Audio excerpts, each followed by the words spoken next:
Today's video is on appetite control to help control your hunger signals so that you can get closer to your fitness goals. If you're new to the channel, consider subscribing to the channel, liking the video for more, and leaving a comment below so that I know you like content like this and to support my page. The first tip I have for you is to limit systemic stress. So what does this mean? This means to limit the amount of stress that you're inherently putting into your body, whether it means working out too much, eating poor quality food, not getting enough sleep. All of these contribute to systemic stress. Maybe you're using painkillers or any sort of drugs that really put a lot of stress on your organs. You want to be careful what you're putting into your body and how you are treating your body to help control that systemic stress. Systemic stress is basically a fancy way of saying stress that's going on within versus exterior stress. All right, so my second tip is tied into my first tip, which is sleep management. You want to manage how much time you're getting in for sleep. If you're not getting a good quality sleep, you will not see change in your physique. That rhymed, but I didn't plan that. So you want to manage your sleep. You can get a Aura ring, I believe that's what they're called. It's like a ring that you wear and it tracks your sleep. You can wear the Apple Watch, tracks your sleep.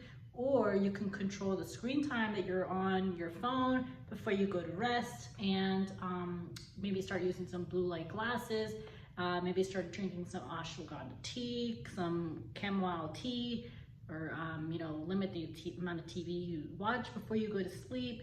There's a lot of different things that you can do to enhance your sleep, or you can even take a supplement melatonin over the counter. You can get it off of Amazon. I've tried it and I've experimented with it before. And it does seem to help if you need that kind of extra boost. But sleep management is super, super important. If you are a professional, you are a busy mom or parent or whatever, you're an athlete, you need to start sleeping more, because if you don't sleep, you will not grow, you will not see change in your physique and in your health. Number 3, control stimulants. So if you drink coffee or you drink tea, caffeinated tea, this can impair digestion. If you impair digestion, what happens is if you're not absorbing the right nutrients, sometimes I've seen some people where they're not absorbing the correct amount of nutrients and their body will start to think that it's not even eating, but they are. The problem is that they're not digesting the food, and when you don't digest the food, you don't get the nutrients that you need because you're not digesting the food. That leads to possibly an appetite issue. That gets into like hormones. That is a possible mechanism of action that can happen. I've seen it happen with clients. So you want to be careful with how much stimulants you're putting into your body. So if you're drinking, like a Monster energy drink, or you're drinking coffee, or you're drinking caffeine pills or whatever, you want to make sure you're controlling that, because that can mess with your digestion and that can mess with your sleep cycle. Number 4 is drink more fluids. Drink more water. When you wake up, you should be drinking about 16 ounces of water, because you win about 6 to 8 or possibly 4 to 8 hours of sleeping with no H2O and or liquid. So drink your water in the morning, drink some water before you go to rest. Drink a lot more water. You'll notice it'll help control your appetite. You'll feel a little bit more fuller. No different than if you drink or if you eat more protein, if you consume a little bit more fiber, it will help to control your appetite.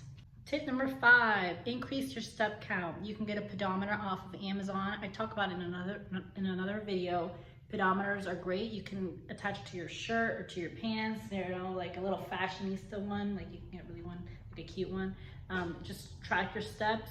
Try to hit about 10,000. I would say start with like 8,000 steps a day. If you definitely are like far from that, meaning you're like way too little in terms of step count, then start with, 2,000 or 3,000 or whatever. Whatever goal you have, start with that and then try to slowly increase that over time. You'll notice that if you start moving a lot throughout your day, you'll have a little bit less hunger signals.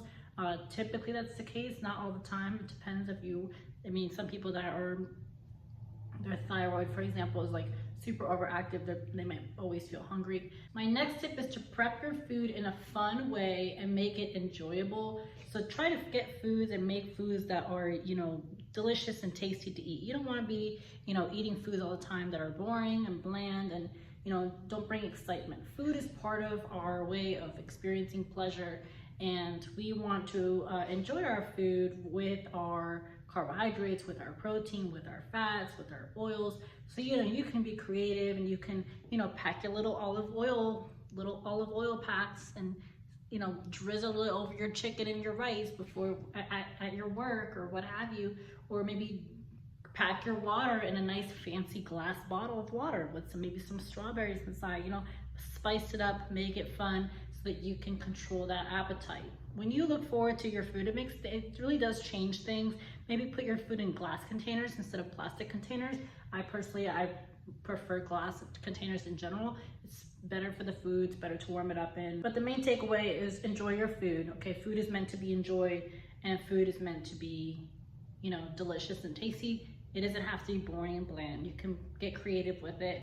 All right, my next tip for appetite control, and this doesn't apply to everybody, but try to choose liquid calories over hard calories. So liquid calories are things like orange juice, grapefruit juice, grape juice, maybe a smoothie with protein powder in it, just anything that's liquid with calories. That tip may not apply to everybody. Some people really like to eat their food. Others really prefer to drink their calories. I'm personally I like to eat my calories, but there are a lot of people that really prefer to just drink their calories, and sometimes they even just blend the chicken and the rice and the water in a smoothie, and they just drink that. So that's a tip that may work for you. It doesn't always work for everybody, but it can actually help to control your appetite because technically the nutrients, the food is already broken down. Find that when you have a better digestion or better quality of food to digest, you can get it down a little faster, a little easier, versus eating something hard like a steak, or maybe I know shark steak is really, really tough. I think Venice is really tough as well. When you have really tough kind of hard food, you have more of a tendency to swallow the food because you can maybe lose patience, especially if you're really hungry. So try to choose foods that is easy to digest, easy to swallow, easy to chew on, easy to swallow. The problem with that comes with that if it's so easy to swallow that you might swallow it so quickly to the point where you aren't chewing your food. So that's the downside of going that route. Thank you for watching today's video. I hope that was useful and helpful and brought some value into your life. Please consider liking the video and support this channel by clicking below. I will see you in the next video. Remember to smile, floss your teeth, and have a great day.